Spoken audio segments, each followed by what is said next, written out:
Budget 2023 आने के बाद से 7 लाख की इनकम को अनाउंस कर दिया गया, जिसके बाद सभी लोगों में बहुत ज्यादा खुशी हो गई। पर उसके साथ ही उनमें कुछ डाउट्स भी क्रिएट हो गए। उस डाउट को क्लियर करने के लिए सीए गुरुजी चैनल पर सीए पूजा गुप्ता मैम ने एक वीडियो अपलोड की थी, जिसमें new income tax slab rate और old income tax slab rate दोनों को समझाया था, उसका कंपैरिजन किया था। और रिबेट जो सेक्शन 87A में मिलती है उसमें भी कुछ चेंज हुआ है जो न्यू जिम में मिला है, तो उसके बारे में डिटेल से समझाया था। और फिर उन्होंने क्या किया था कि कुछ इनकम के स्लैब लेकर दोनों का कंपैरिजन किया था कि ओल्ड के अंदर क्या टैक्स लायबिलिटी आती है और न्यू के अंदर क्या टैक्स लायबिलिटी आती है। हमारी वीडियो को बहुत ही ह्यूज रिस्पॉन्स मिला, उस पर 1 लाख से ज्यादा व्यू ऑलरेडी हो चुके हैं एक दिन के अंदर। पर उसमें है ना कुछ क्वेरीज आ रही थी कि आपने ओल्ड रिजीम के अंदर सिर्फ 80C और 80D को कवर किया है, उसके अलावा भी HRA की डिडक्शन है, इंटरेस्ट ऑन हाउसिंग लोन की डिडक्शन है, इस तरह की बहुत सारी और डिडक्शन मिलती है, जिसके कारण से ओल्ड रिजीम हमें बेनिफिशियल हो सकता है। तो हमने आपकी क्वेरीज को समझते हुए एक एक्सेल का टूल क्रिएट किया है, जिसके बेसिस पर आप इनकम टैक्स कैलकुलेशन अपनी कर सकते हो। उसमें आपको अपनी इनकम की डिटेल्स को ऐड करना है और हमारा सॉफ्टवेयर या हमारा जो टूल है एक्सेल का, वो आपका न्यू रिजीम के हिसाब से भी टैक्स कैलकुलेट करके बताएगा, ओल्ड के हिसाब से भी बताएगा। साथ में आपको ये भी बताएगा कि कौन सा आपके लिए बेनिफिशियल है। तो चलिए हम उस टूल को एक बार देख लेते हैं। मोबाइल आपके हाथ में है, ब्राउजर पे टाइप करिए studybuddy.com। यहाँ पे हमारे इंपॉर्टेंट कोर्सेज एक्टिव हैं, इनके बारे में डिटेल में मैं डिस्कशन करूंगी वीडियो के एंड। तो देखिए ये मैंने कैलकुलेटर बनाया है, इसमें आपको बेसिक इंफॉर्मेशन फिल करनी है और जो भी ग्रीन सेल है, ठीक है, सिर्फ आपने उसमें इंफॉर्मेशन फिल करनी है। बाकी किसी भी सेल को आप चेंज करना चाहोगे तो चेंज भी नहीं होगा। जैसे कि मैं आपको दिखाता हूँ, मैं इसमें कोई भी चेंज करता हूँ तो ये मैसेज आएगा, तो इसलिए आप इसमें कोई और चेंज नहीं कर सकते, सिर्फ आपको ग्रीन सेल में फीड करना है और आपका टैक्स ओल्ड टैक्स रिजीम के हिसाब से भी कैलकुलेट हो जाएगा, न्यू रिजीम के हिसाब से भी कैलकुलेट हो जाएगा और आपके लिए कौन सा बेनिफिशियल है वो भी बताएगा और उसके हिसाब से जो टैक्स बनता है आपको वो भी बताएगा। ठीक है, जो लास्ट हमारी वीडियो आई थी उसमें ये स्लाइड्स यूज की गई थी, जिसमें देखिए आप ये न्यू रिजीम का जो लास्ट ईयर का रेट्स थे वो हैं और ये करंट ईयर के रेट्स जो फाइनेंशियल ईयर 23-24 के लिए एप्लीकेबल होंगे। इसके बाद हमारा ओल्ड स्लैब रेट भी इसमें बताया हुआ है कि कैसे कैसे उसमें रेट्स लगते हैं। इसके बाद हेल्थ एंड एजुकेशन सेस, फिर 87A, ये सारा हमने डिफाइन कर दिया था। 87A में क्या चेंज आया है, न्यू रिजीम के अंदर इसमें 7 लाख तक की इनकम को एग्जेम्प्ट कर दिया गया है। मतलब यदि आपकी इनकम 7 लाख से कम है तो आपको रिबेट मिल जाएगी सेक्शन 87A में। बट इसका एक नुकसान ये है कि यदि आपकी इनकम 7 लाख से 1 रुपए भी ज्यादा है तो आपको इसकी रिबेट नहीं मिलेगी, तो आपकी इनकम 3 लाख से आपका टैक्स कैलकुलेट हो जाएगा। और ये हमने कंपैरिजन करके दिखाया था कि न्यू टैक्स स्लैब रेट में ये टैक्स बनता है, ओल्ड में ये बनता है और बेनिफिट किस में है। ठीक है, इनकम के अलग अलग स्लैब थे। 5 लाख पे जीरो इनकम आ रही थी, 7 लाख पे ओल्ड के अंदर टैक्स आ रहा था, न्यू के अंदर जीरो आ रहा था, 9 लाख के अंदर फिर 10, 12 और 15। ये हमने कंपैरिजन किए थे। इसके अंदर हमने कोई भी सेविंग्स नहीं ली थी। मतलब सेविंग्स आपकी कौन कौन सी हो सकती है, सेक्शन 80C से 80U तक, उसमें 1 और 2 सेक्शन ऐसे हैं जो न्यू रिजीम में उनकी भी डिडक्शन अलाउड होती है, बाकी किसी भी सेक्शन की डिडक्शन अलाउड नहीं होती है। उसके अलावा हमें इंटरेस्ट ऑन हाउसिंग लोन की डिडक्शन मिलती है, HRA की डिडक्शन मिलती है, जो कि सैलरीड पर्सन के लिए बहुत ही हेल्पफुल रहती है, क्योंकि नॉर्मली क्या होता है कि जो भी पर्सन रेंट पे रह रहा होता है उसको HRA की डिडक्शन मिल जाती है, तो उससे भी हमारे टैक्स की काफी बचत हो जाती है। तो ये हमने 2 तरह से स्लैब्स बनाए थे, जिसमें एक में सेविंग्स नहीं दिखाई थी और दूसरे वाली जो शीट थी उसके अंदर हमने सेक्शन 80C और 80D की टोटल मैक्सिमम जो लिमिट है वो 2 लाख रुपए को कवर करते हुए हमने एक कंपैरिजन चार्ट बनाया था। ठीक है, अब मैं आपको ये कंपैरिजन चार्ट अपनी जो एक्सेल का टूल है उसमें कंपेयर करके दिखाता हूँ। फिर उसके बाद हम आपको एक ब्रेक इवन पॉइंट के हिसाब से हर इनकम स्लैब के ऊपर कि ओल्ड और न्यू रिजीम का जो ब्रेक इवन पॉइंट है वो कितना रहेगा, वो हमने एक चार्ट बनाया, वो भी मैं आपको दिखाऊंगा। उस इनकम को भी मैं अपने इनकम टैक्स टूल के अंदर एंटर करके दिखाऊंगा कि देखिए दोनों में सेम ब्रेक इवन पॉइंट आ रहा है। और यदि मैं डिडक्शन को थोड़ा सा भी उसमें बढ़ाऊंगा तो हमें ओल्ड रिजीम में बेनिफिशियल रहेगा।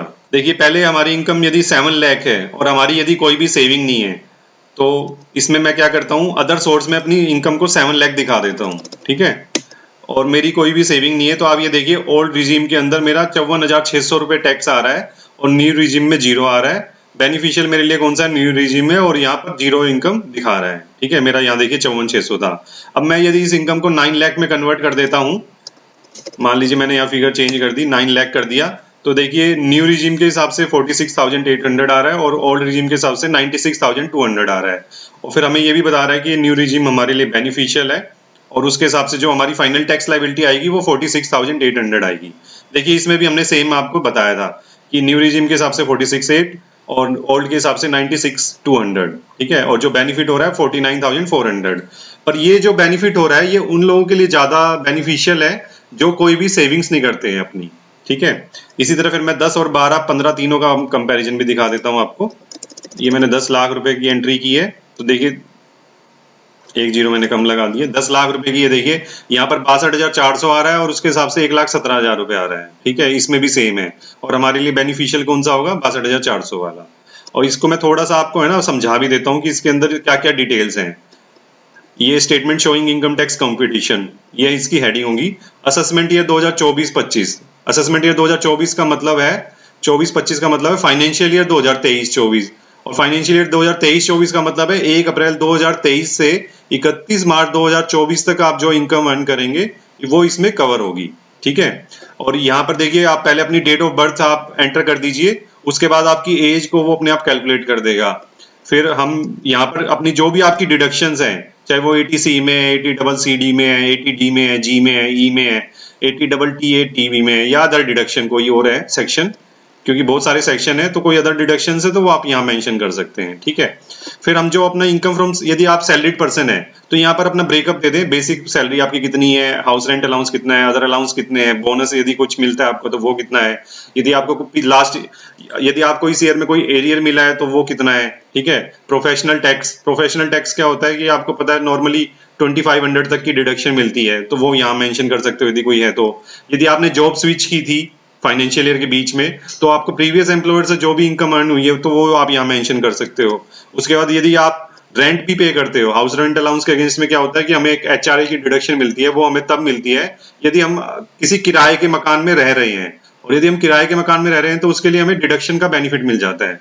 तो हमें कितना अमाउंट पे कर रहे हैं वो हमें यहाँ मेंशन करना है। उसके बाद हम मेट्रो में हैं या नॉन मेट्रो में रहते हैं, ठीक है। आप ये देखिए यहाँ पर आपका है ना ड्रॉप डाउन लिस्ट है, मेट्रो या नॉन मेट्रो आप सिलेक्ट कर लेंगे। मान लीजिए मैं मेट्रो सिलेक्ट कर लूंगा तो कैलकुलेशन उसके हिसाब से होगी, नॉन मेट्रो सिलेक्ट कर लूंगा तो नॉन मेट्रो के हिसाब से कैलकुलेट होगा, ठीक है। उसके बाद फिर हमारा income under the head house property, उसमें यदि आपने कोई हाउसिंग लोन लिया हुआ है, ठीक है।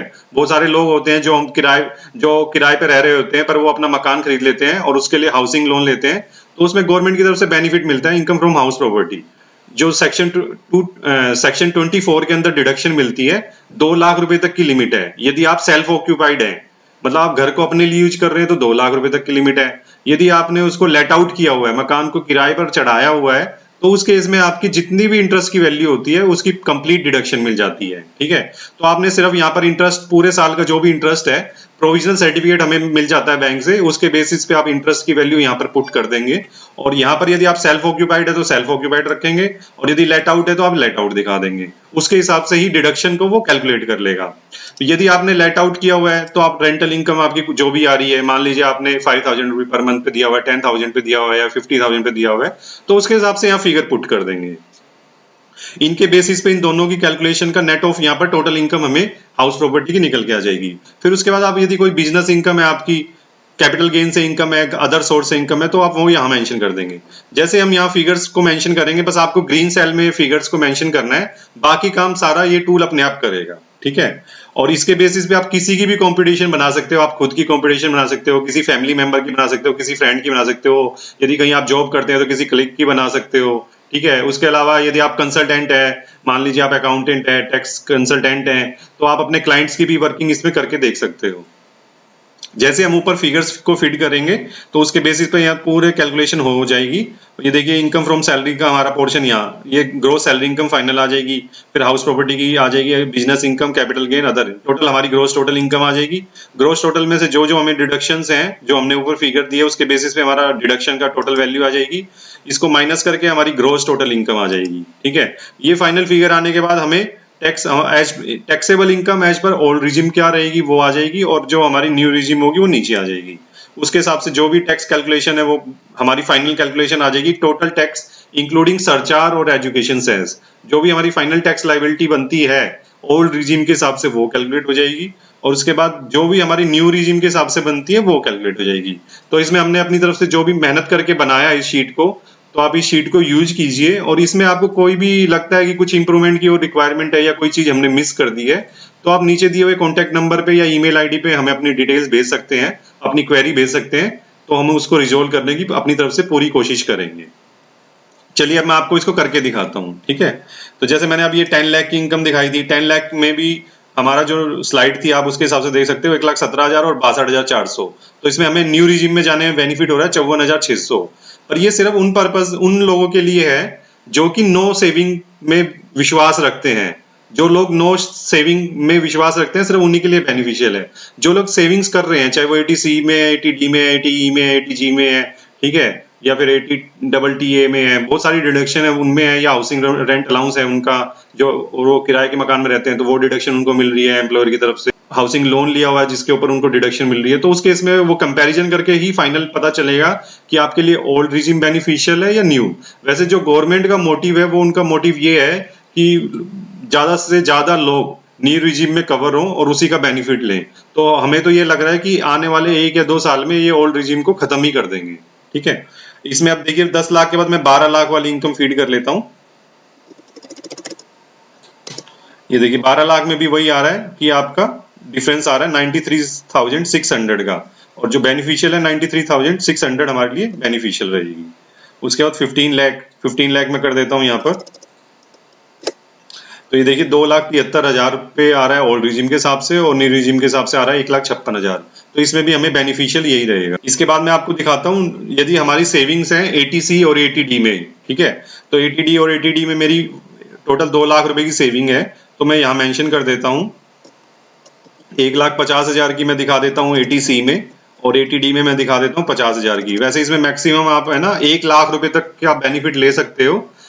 मान लीजिए आप खुद भी सीनियर सिटीजन है और आपके पेरेंट्स भी सीनियर सिटीजन है, और आपने जो अपनी हेल्थ इंश्योरेंस पॉलिसी ले रखी है और पेरेंट्स की ले रखी है, दोनों की 50,000 से अबव है, तो आपको 1 लाख रुपए तक का इसमें बेनिफिट मिल सकता है। नॉर्मली इसमें 50,000 तक का लोग बेनिफिट लेते हैं, तो मैंने 50,000 यहाँ दिखा दिया है। तो 2 लाख रुपए की मेरा टोटल वैल्यू हो गई है।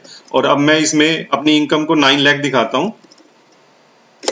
9 लाख की इनकम पे आप देखिए इसमें है ना न्यू रिजीम बेनिफिशियल हो रहा है, ठीक है, और ओल्ड रिजीम में 54,600 की वैल्यू आ रही है। यदि मैं इसमें 7 लाख की इनकम दिखाता हूँ तो देखिए दोनों में नील टैक्स आएगा, दोनों में। क्योंकि टैक्स क्यों नहीं आ रहा है आप समझिए। न्यू रिजीम के हिसाब से 7 लाख रुपए तक की तो एग्जम्पशन हमें सेक्शन 87A की रिबेट से मिल गई, और जो ओल्ड रिजीम है उसमें 7 लाख की हमारी इनकम थी, 2 लाख रुपए की हमारी डिडक्शन थी 80C और 80D की, तो हमारी जो नेट इनकम बन गई 5 लाख रुपए बन गई। 5 लाख रुपए जैसी हुई हमारी इनकम, तो हमें सेक्शन 87A की रिबेट का बेनिफिट मिल गया, तो उसमें भी हमारी इनकम 0 होगी। तो दोनों ही केसेस में हमें कोई फर्क नहीं पड़ता। अब मैं इसमें एक आपको और समझा देता हूँ। 12 लाख रुपए की इनकम यदि हम लेते हैं, इसमें पहले मैं 10 लाख की ले लेता हूँ। 10 लाख की इनकम पे भी देखिए आपको न्यू रिजीम में बेनिफिट हो रहा है। ऐसे ही फिर मैं 12 लाख ले लेता हूँ, इसमें भी हमें न्यू रिजीम में बेनिफिट हो रहा है। देखिए 93,600 हमारी लाइबिलिटी बन रही है। उसके बाद मैं 15 लाख पे ले लेता हूँ, इसमें भी देखिए सेम न्यू रिजीम में हमें बेनिफिट हो रहा है।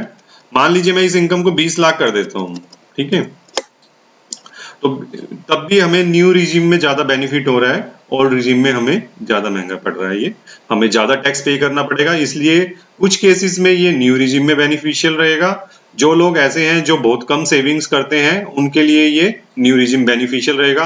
पर कुछ लोग ऐसे होते हैं जो अपनी टैक्स प्लानिंग प्रॉपर करते हैं और वो हर सेक्शन में जहां पर भी गवर्नमेंट की तरफ से कोई भी डिडक्शन या बेनिफिट मिल सकता है वो सभी को अवेल करते हैं। उस केस में ओल्ड रिजीम बेनिफिशियल हो सकता है। अभी हमने जो जो चीजें कवर की, साथ में मैं ना एक पर्सन का एग्जांपल ले लेता हूं जो कि जॉब करता है, ठीक है, सैलरीड पर्सन है, क्योंकि सैलरीड पर्सन भी इसको देखने के लिए बड़ा इंटरेस्टेड होंगे कि उनकी कैलकुलेशन कैसे होगी। तो मैं सैलरीड पर्सन के लिए मैंने कुछ एग्जांपल्स बनाए हुए हैं 3-4 तरह के, वो मैं आपको दिखाता हूँ। देखिए मान लीजिए किसी की बेसिक सैलरी है 5 लाख रुपए, HRA है 2.5 लाख रुपए, और अदर अलाउंस है 5 लाख, बोनस है 10,000 रुपए, एरियर मिला उसको 50,000, तो टोटल उसकी इनकम होगी 13,10,000 रुपए, ठीक है। उसकी कोई भी रेंटल इनकम नहीं है, कोई अदर इनकम नहीं है सोर्स से, तो उसकी टोटल ग्रोस इनकम 13,10,000 हो जाएगी। उसने हाउसिंग लोन लिया हुआ है तो उसका इंटरेस्ट है 2 लाख रुपए, और वो सेल्फ ऑक्यूपाइड है, ठीक है, तो इसलिए उसका 2 लाख रुपए की लिमिट लग जाएगी, तो 2 लाख रुपए। तो हम एक बार इसकी कैलकुलेशन कर लेते हैं। 5 लाख, 2.5 लाख, 5 लाख। 5 लाख रुपए मेरी बेसिक इनकम है, उसके बाद 2.5 लाख रुपए है, फिर 5 लाख रुपए है, ठीक है।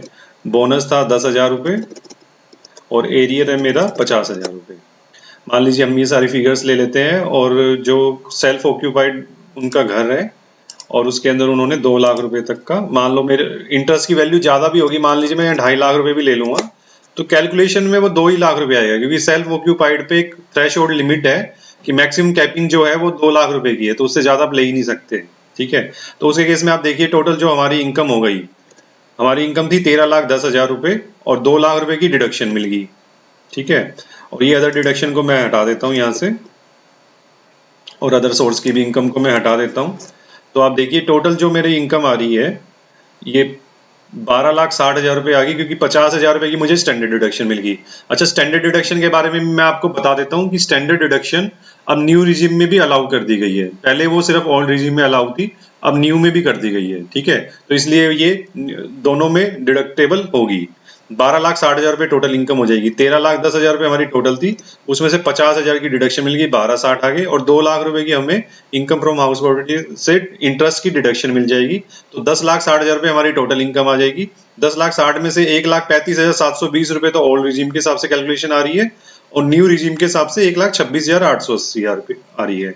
तो आप देखिए यहाँ पर ये आ रहा है, इसका समरी आ रही है। Old regime tax amount 1,35, new regime tax amount 1,26 और बेनिफिशियल कौन सा है हमारे लिए, न्यू रिजीम है और उसकी जो वैल्यू आ रही है 1,26,880।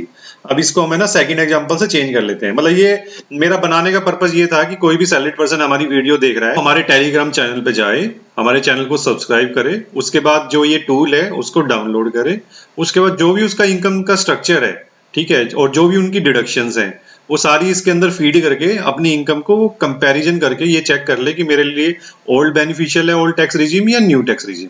अब मैं इसमें थोड़ा सा चेंज कर देता हूँ। हमारा इनकम का स्ट्रक्चर तो सेम है। अब इनकी रेंटल इनकम, इन्होंने जो सेल्फ ऑक्यूपाइड हाउस लिया हुआ था वो रेंटल इनकम है उनकी, ठीक है, उससे 1,80,000 आ रही है। और जो इनकी डिडक्शन थी इंटरेस्ट ऑन लोन वो टोटल थी 3 लाख रुपए की, तो मैं यहाँ पर उसको 3 लाख रुपए डिडक्शन कर देता हूँ, ठीक है। इसको मैं लेट आउट दिखा देता हूँ। लेट आउट दिखाने के बाद देखिए जैसे मैंने इसको लेट आउट किया तो यहाँ 3 लाख रुपए की फिगर आ रही है। यदि मैं सेल्फ ऑक्यूपाइड कर रहा हूँ तो 2 लाख रुपए की आ रही है। तो ये ऑटोमेटिक चेंज होता रहेगा। और इसके बाद मैं रेंटल इनकम दिखा देता हूँ 1,80,000 रुपए। तो देखिए 1,80,000 रुपए की इनकम को भी इसने कंसिडर कर लिया। नेट हमें जो डिडक्शन इस इनकम फ्रॉम हाउस प्रॉपर्टी में जो लॉस आ रहा है 1,74,000 रुपए आ रहा है, ठीक है। तो हमारी जो कैलकुलेशन आ रही है उसमें ओल्ड रिजीम में हमारा टैक्स ज्यादा बन रहा है और न्यू रिजीम में हमारा टैक्स कम बन रहा है, तो हमारे लिए न्यू रिजीम बेनिफिशियल है। अब इसके अंदर हम और डिडक्शंस को ऐड करते हैं, ठीक है। अब थर्ड केस पे आ जाइए। थर्ड केस में हमारा सब कुछ सेम है, फिर हमने इसमें एक और चीज ऐड कर दी, एचआरए की डिडक्शन भी क्लेम कर रहे हैं। और नॉन मेट्रो हमारी सिटी है, नॉन मेट्रो सिटी होने के कारण ये सारी 2 इंफॉर्मेशन मैंने और ऐड कर दी है, ठीक है। इसमें मैंने जो इन्फॉर्मेशन ऐड की थी वो 1,80,000 रुपए वाली ऐड की थी, अब यहाँ पर मैंने ये ऐड कर दी है, तो मैं इसको ऐड कर लेता हूँ अपने यहाँ पर। यह नॉन मेट्रो ही है और मैं रेंट दिखा देता हूँ 1,80,000 रुपए। तो अब देखिए अब हमें ना ओल्ड रिजीम में जो टैक्स की लाइबिलिटी आ रही है वो आ रही है 1,07,848 रुपए और न्यू रिजीम में आ रही है 1,42,688। तो हमारे लिए इस केस में 1,07,848 रुपए ओल्ड रिजीम के हिसाब से बेनिफिशियल हो गया, ठीक है। पहले 2 जो केस थे उसमें न्यू रिजीम हमारे लिए बेनिफिशियल था और जो थर्ड केस है इसमें हमारे लिए ओल्ड रिजीम बेनिफिशियल हो गया, क्योंकि इसके अंदर हमारी डिडक्शंस की अमाउंट बढ़ती जा रही है। अब फोर्थ केस है, फोर्थ केस में मेरी है ना अदर इनकम भी ऐड होगी, 5 लाख रुपए की तो मेरी अदर इनकम है, ठीक है। इसके अंदर बस मैंने एक चेंज किया है, ये 5 लाख रुपए की अदर इनकम और ऐड कर दी। अब मैं इसमें इनकम बढ़ा देता हूँ अपनी 5 लाख रुपए अदर सोर्स में दिखा देता हूँ। तो ये देखिए तब भी मुझे ओल्ड रिजीम में ही बेनिफिशियल लग रहा है, क्योंकि 2,59,272 रुपए मेरा ओल्ड रिजीम के हिसाब से आ रहा है और न्यू रिजीम के हिसाब से 2,92,000 रुपए आ रहा है। तो इसमें भी मुझे ओल्ड में ही बेनिफिट हो रहा है। इसके बाद मैं इसमें क्या चेंज करता हूँ, मैं अपनी इनकम को 10 लाख रुपए कर देता हूँ, ठीक है। और मैं यहाँ पर अपनी 80C से लेकर 80TTA की डिडक्शन भी क्लेम कर लेता हूँ। साथ में मैंने रेंट की भी डिडक्शन क्लेम की हुई है, इंटरेस्ट ऑन हाउसिंग लोन भी ले रखा है, ठीक है। तो मेरा सारा कुछ है इसमें। तो एक बार मैं इसको चेक कर लेते हैं। पहले मैं यहाँ चेंज कर देता हूँ अदर सोर्सेज की इनकम को। 10 लाख रुपए मैंने ये ऐड कर दिया, तो मेरा 1.5 लाख रुपए की ये डिडक्शन है। 50,000 की मेरी यहाँ पर है, 50,000 की यहाँ है, और मेरी ATG में 10,000। यहाँ हमें है ना जो डिडक्शन लेनी है वो मैन्युअली कैलकुलेट करके नेट अमाउंट दिखानी है जो कि डिडक्टेबल है, मतलब जो अलाउेबल है सेक्शन ATG में। उसके बाद सेक्शन ATE में मैंने 15,000 ले ली, और ATEE में मेरे पास मैक्सिमम 10,000 की लिमिट है। मान लो मैं यहाँ 25,000 भी मेंशन कर दूंगा तो डिडक्शन मुझे 10 की मिलेगी, ठीक है। मान लो मैंने यहाँ 2 लाख रुपए मेंशन कर दिए तो भी मुझे जो डिडक्शन मिलेगी ना वो सिर्फ मुझे 1.5 लाख की मिलेगी। मैं आपको दिखा भी देता हूँ, देखिए ATC में यहाँ 1.5 लाख ही आ रहा है और ATEE में यहाँ 10,000 आ रहा है, जबकि हमने यहाँ पर उसकी फिगर लिखी हुई है 25,000 रुपए। तो यहाँ पर मैक्सिमम की कैपिंग हमने लगा रखी है कि मैक्सिमम से ज्यादा हम इसमें दिखा ही नहीं सकते, ठीक है। इस केस में अब हमारी इनकम देखिए, टोटल इनकम जो होगी 11,30,000 होगी। पहले ये ब्रेकअप था ही, हमें HRA की डिडक्शन मिल गई 1,30,000 रुपए की। उसके बाद हमारी अदर इनकम ऐड होगी 10 लाख रुपए की। इनकम फ्रॉम हाउस प्रॉपर्टी में हमें 1,74,000 रुपए का नेट लॉस हो रहा है, 19,56,000 रुपए हमारी इनकम आ गई। फिर सारी डिडक्शन हमारी 2,85,000 की है, ये इसमें से माइनस हो जाएंगी। 16,71,000 रुपए हमारी नेट टैक्सेबल इनकम होगी, जो कि ओल्ड रिजीम के हिसाब से 3,26,352 रुपए का टैक्स कैलकुलेट हो रहा है। उसके बाद इसमें जो न्यू रिजीम के हिसाब से हमें बहुत सारी डिडक्शंस हैं, ये सब हमारी हट जाएंगी। तो उसके हिसाब से जो टैक्सेबल इनकम है न्यू रिजीम के हिसाब से वो 24,36,000 रुपए है, और उसके हिसाब से जो टैक्स बन रहा है वो 4,48,032 रुपए बन रहे हैं, ठीक है। देखिए यहाँ समरी भी दिख रही है। तो इस केस में हमें ओल्ड रिजीम बेनिफिशियल हो रहा है। अब इसके बाद मैं आपको है ना एक चार्ट दिखाऊंगा जिसमें मैंने क्या किया है, 7 लाख रुपए से इनकम को स्टार्ट किया है और 15 लाख रुपए तक एवरी 10,000 के बाद, मान लीजिए 7 लाख, 7 लाख 10, 7 लाख 20, 7 लाख 30,000, 40,000, 50,000, ऐसे मैंने ना हर 10,000 रुपए के बाद इनकम पे हमारी कितनी हम डिडक्शन में, कितनी हम इन्वेस्टमेंट करें या कितनी हमें डिडक्शन मिलनी चाहिए, जिसके बेसिस पे हमारा टैक्स ओल्ड रिजीम और न्यू रिजीम दोनों में इक्वल आ जाइए। तो वो हम समझने के लिए उस चार्ट पे चलते हैं। इसमें समझिए आप, ये है break even income where tax as per old and new regime is same. दोनों ही केसेस में सेम रहेगी इनकम, और जैसे ही हम थोड़ी सी डिडक्शन हम बढ़ा देंगे तो उस केस में हमें ओल्ड रिजीम में बेनिफिशियल रहेगा, न्यू में नहीं रहेगा, ठीक है। मान लीजिए मेरी इनकम 7,10,000 है, ठीक है, और मेरी डिडक्शन 1,42,500 है, तो दोनों में ही हमारी सेम टैक्स लाइबिलिटी बनेगी। और यदि मैं इसमें थोड़ा सा भी प्लस कर दूंगा अपनी डिडक्शन को, मान लीजिए 42,500 की जगह मैं 1,43,000 कर देता हूं, तो उस केस में मुझे ओल्ड रिजीम में बेनिफिट होगा। तो मैं आपको ये एक बार दिखाता हूँ, 7,10,000 हमारी इनकम है और 1,42,500 हमारी डिडक्शन है, ठीक है। तो मैं इसको 1,42,500 कर देता हूँ, या मैं इसको तो 0 कर देता हूँ, यहाँ भी 0। मैं यहाँ पर अदर डिडक्शन में दिखा देता हूँ 1,42,500, और हमारी इनकम थी 7,10,000 रुपए। तो देखिए न्यू रिजीम और ओल्ड रिजीम दोनों में हमारी इनकम सेम आ रही है, पर मान लीजिए मैं यहाँ पर थोड़ी सी भी बढ़ा देता हूँ, 1,43,000 इसकी डिडक्शन की अमाउंट कर देता हूँ, तो आप देखिए ओल्ड रिजीम हमारे लिए बेनिफिशियल हो रहा है, ठीक है। और इसके उल्टे यदि इसको कम कर देता हूँ, मैं डिडक्शन को कम कर देता हूँ, मान लीजिए मैं कर देता हूँ 1,42,000 रुपए, तो उस केस में आप देखेंगे 1,42,000 जैसे ही मैंने किया तो न्यू रिजीम मेरे लिए बेनिफिशियल हो गया। मतलब जो ये हमने ब्रेक इवन पॉइंट दिया हुआ है, यदि आपकी सेविंग यहाँ तक है, डिडक्शन यहाँ तक आपने सेविंग की हुई है, जहां तक ये मान लीजिए 7,10,000 है, तो आपने यदि 1,42,500 से तक या उससे ज्यादा सेविंग की हुई है तो आपके लिए ओल्ड रिजीम बेनिफिशियल है। यदि आपकी 1,42,500 से कम सेविंग की हुई है, डिडक्शंस हैं, तो उस केस में आपके लिए न्यू रिजीम बेनिफिशियल है। इसी तरह से हमने सारे बना दिए, 7,20,000 पे 1,47,500 ब्रेक इवन पॉइंट है, ठीक है। 9,10,000 पे 2,40,000, 11,10,000 पे 2,90,000, 13,10,000 पे 3,12,500 है। ऐसे ही मैंने है ना एवरी 10,000 के बाद ये बना दिया है मैंने कि आपका इतनी डिडक्शन होगी तो आपका ब्रेक इवन पॉइंट रहेगा, इससे ज्यादा डिडक्शन होगी तो आपको ओल्ड रिजीम बेनिफिशियल रहेगा, इससे यदि कम डिडक्शन होगी तो आपको न्यू रिजीम बेनिफिशियल रहेगा, ठीक है। ये शीट हम आपके साथ शेयर कर देंगे, ये जो एक्सेल का टूल है ये हम आपके साथ शेयर कर देंगे। उसके लिए आप हमारे टेलीग्राम चैनल को ज्वाइन कर लो, सीए गुरुजी के नाम से है वो, उसका डिस्क्रिप्शन में भी लिंक दिया हुआ है, वहां से जाके आप उसको ज्वाइन कर लो। और टेलीग्राम चैनल को ज्वाइन करने के बाद आप वहां से इस टूल को डाउनलोड कर सकते हो और अपनी इनकम के हिसाब से अपनी कैलकुलेशन कर सकते हो कि आप न्यू रिजीम में आपके लिए बेनिफिशियल है या ओल्ड में बेनिफिशियल है, ठीक है। तो मैं आपको फिर से कुछ और करके दिखा देता हूँ। मान लीजिए मैं 9,90,000 रुपए की मेरी इनकम है और 2,60,000 रुपए की मेरी डिडक्शन है, तो हम चेक कर लेते हैं। मैं 9,90 की इनकम दिखाता हूं और मेरी 2,60,000 रुपए की डिडक्शन है, ठीक है। तो देखिए इक्वल आ रहा है, इसमें मैं यदि इसको 2,50,000 कर दूंगा तो मेरे लिए न्यू रिजिम बेनिफिशियल हो जाएगा, और मान लीजिए मैं इसको 2,70,000 कर दूंगा तो मेरे लिए ओल्ड रिजिम बेनिफिशियल हो जाएगा। तो देखिए हमने कितनी मेहनत करके इसको बनाया है, और इसके अंदर है ना कुछ नोट्स भी लिखे हुए हैं, उसको भी एक बार मैं पढ़वा देता हूँ आपको। इसमें यही चीज मैंने लिखी हुई है जो मैं आपको समझा रहा हूँ। If deduction is more than given in about table, मतलब डिडक्शन यदि हमारी जितनी टेबल में दी हुई है हर इनकम के सामने उससे यदि ज्यादा है तो उस केस में हमें ओल्ड रिजिम बेनिफिशियल रहेगा, और यदि उससे कम है तो न्यू रिजिम बेनिफिशियल रहेगा। उसके बाद न्यू रिजिम में क्या क्या डिडक्शन हमें नहीं मिलती वो मैंने इसमें मेंशन की हुई है। Following deduction expenses etcetera are not covered under new regime.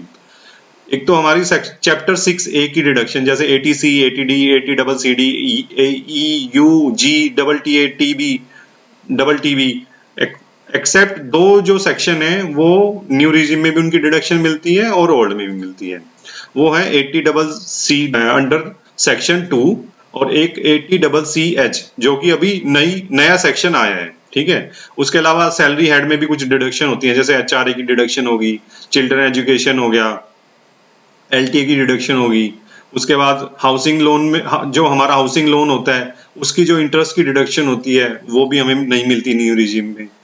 आप ये सारी चीजों को पढ़ने के लिए हमारा एक ये सेक्शन है 115BAC, कैपिटल में BAC, इसको आप डिटेल में पढ़ लो तो इसमें ये सारी चीजें एक्सप्लेन की हुई हैं। अब डिस्कस करते हैं हमारे कोर्सेज के बारे में। अभी हमने नया अकाउंटिंग कोर्स लॉन्च करा है आप सभी की रिक्वेस्ट पे, और ये बहुत ही पॉपुलर हो गया ऑलरेडी। इसमें बहुत सारे पर्सन एनरोल कर चुके हैं, ये प्री बुकिंग में है, बहुत सारी वीडियोस इसकी बन चुकी हैं, कुछ प्रोसेस में है, और बहुत ही पॉकेट फ्रेंडली कोर्स हमने आपके लिए लॉन्च करा है। साथ ही हमने TDS and TCS course provide कर रखा है। अगर आप अपनी खुद की कंसल्टेंसी स्टार्ट करना चाहते हैं TDS TCS में, क्योंकि एक अलग ही फील्ड है प्रैक्टिस का, तो वो आप इस कोर्स को लेने के बाद बिल्कुल कर सकते हैं। TDS ऑन प्रॉपर्टी एक अलग ही टॉपिक हो जाता है। बहुत से पर्सन प्रॉपर्टी को सेल या परचेज करते हो कंफ्यूज होते हैं टैक्स में ना, TDS में। तो इस कोर्स का आप बेनिफिट लीजिए, बिल्कुल ही मिनिमम प्राइस पे अवेलेबल है।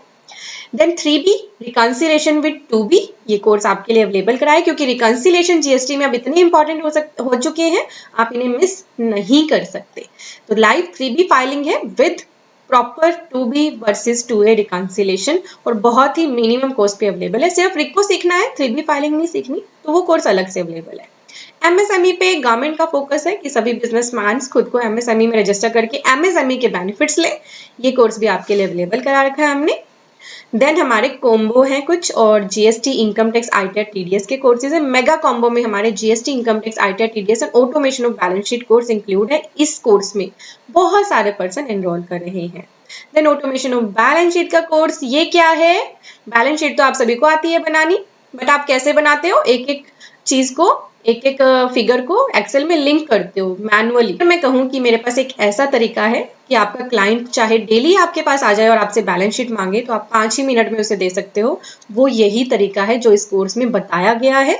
बहुत सारे पर्सन ने इसका बेनिफिट लिया है। इवन आप अगर ऑलरेडी जॉब करते हो या अपना खुद का प्रैक्टिस करते हो, कंसल्टेंसी देते हो, तो ये कोर्स ना आपकी कंसल्टेंसी को, आपकी प्रैक्टिस को या आपकी जॉब प्रोफाइल को और भी इम्प्रूव कर देगा, क्योंकि इसमें ऐसे ऐसे फॉर्मूलाज डिस्कस करे गए हैं जो आपको सिर्फ बैलेंस शीट के लिए ही नहीं और भी कई चीजों के लिए काम आएंगे। तो इस कोर्स का ज्यादा से ज्यादा बेनिफिट लीजिए। कुछ और भी कॉम्बो अवेलेबल करा रखे हैं हमने, तो आप यहाँ पे आके चेक कर सकते हैं। कोई भी दिक्कत है तो हमारी टीम के नंबर दिए हैं, ईमेल ID दी है, इनके साथ आप बात कर सकते हैं।